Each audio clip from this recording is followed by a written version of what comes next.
In high school, I worked at a movie theater, and whenever there was a big release, we'd always put up like a cardboard standee, and they usually didn't last long, like especially the Barbie box, like it didn't last long at all. Usually kids will destroy them, or we just throw them out.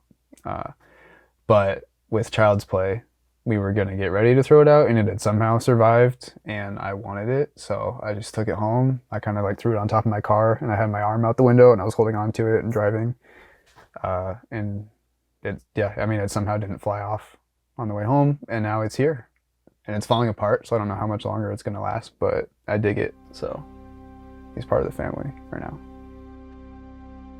Growing up in a house that really values, I feel like pretty much any kind of art, like music, movies, whatever it may be. And I feel like it put a lot of value into like having a collection, like having something to show for your interests and something to, physically show that you're passionate about something is super cool.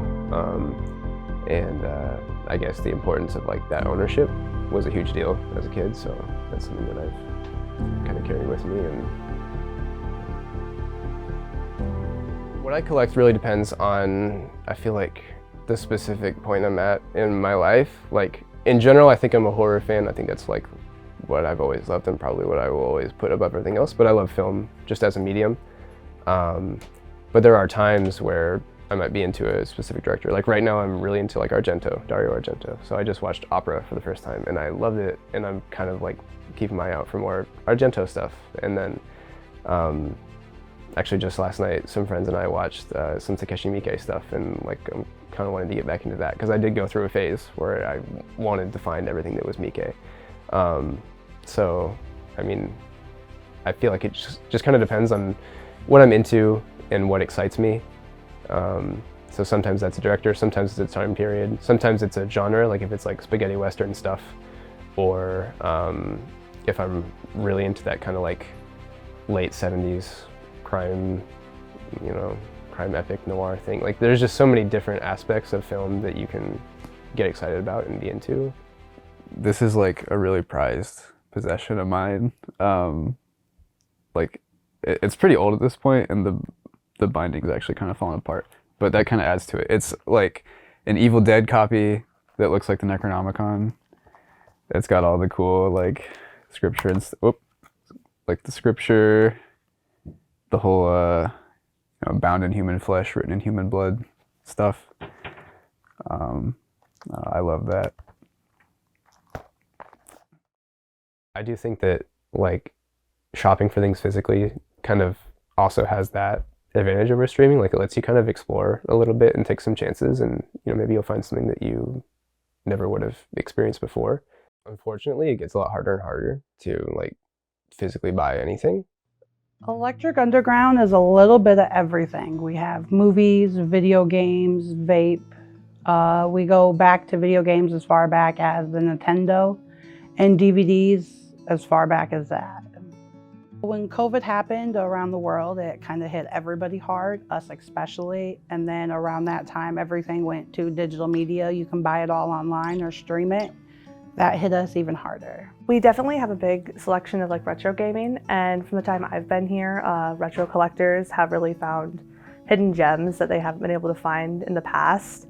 Unfortunately, that market isn't continuous, and we haven't been able to provide a lot of retro gaming or old movies to people who typically would collect them with us.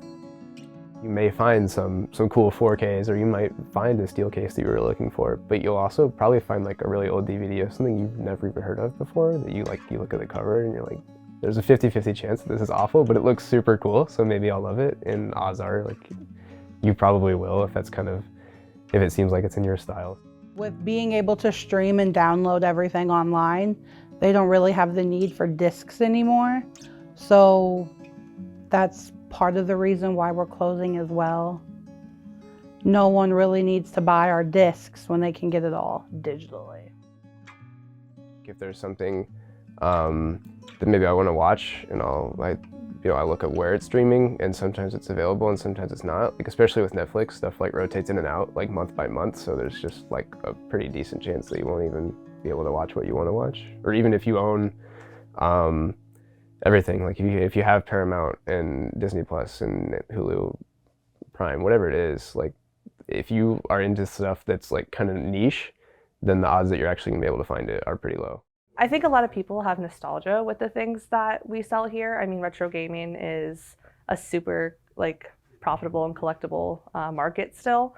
Same way with vinyl. We buy and sell old vinyl, and people really seem to like that. Movies, however, are just not as collectible as they used to be. People can usually find everything they want online. All right, this is like one of my most prized possessions in this collection. The PSP copies of Stuart Little 1, 2, and 3. They're really dated, you know, because there's like the little slips that, you know, advertise Eddie Murphy's Daddy Daycare on PSP and Ice Cube's Are We There Yet? Yeah, these are super cool. I really liked these when I was a kid. But I remember the second one used to scare the shit out of me because I think there's a scene where there's like a hawk or an eagle or some big ass bird of prey that's just like fucking hunting Stuart down, and it scared me. Like it was a little too much. I remember as a kid there's a steel book of Halo 2. Specifically, it's like silver. It's got like the blue lettering. Like I love that, and so that really made me kind of fall in love with like I think having the ownership and having, especially because it's a steelbook, so it's kind of special and it was like really cool. So I think that may have been like the first like catalyst. But then as far as that, like anytime I saw a steelbook, like those in particular really jumped out at me, and they always do if I go to a movie store.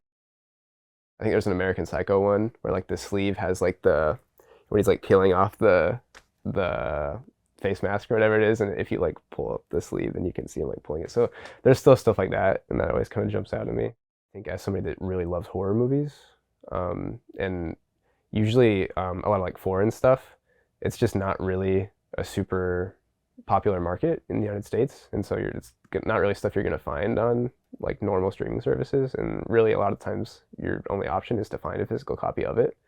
So I think there's a cool sense of ownership in collecting it and like showing off that this is something that you're really passionate about, but also like sometimes that's just your only option. I would say Blu-rays are becoming more of a thing. Blu-rays and 4Ks. A lot of people are leaning out of DVDs just because they're older and they've discovered things like disc rot makes them not work anymore. So they're getting to the higher end things, which would be Blu-ray and 4Ks. If the only way you could watch it before was like a laser disc or something, then it's a pretty big deal to have it in 4K and to have it in a high resolution, something that you can see without getting a Laserdisc player or something. Just it makes things a lot more accessible. Criterion, I think, is probably the most popular one that everybody knows, but there's a bunch of other stuff. Shout Factory, Arrow in particular, I love.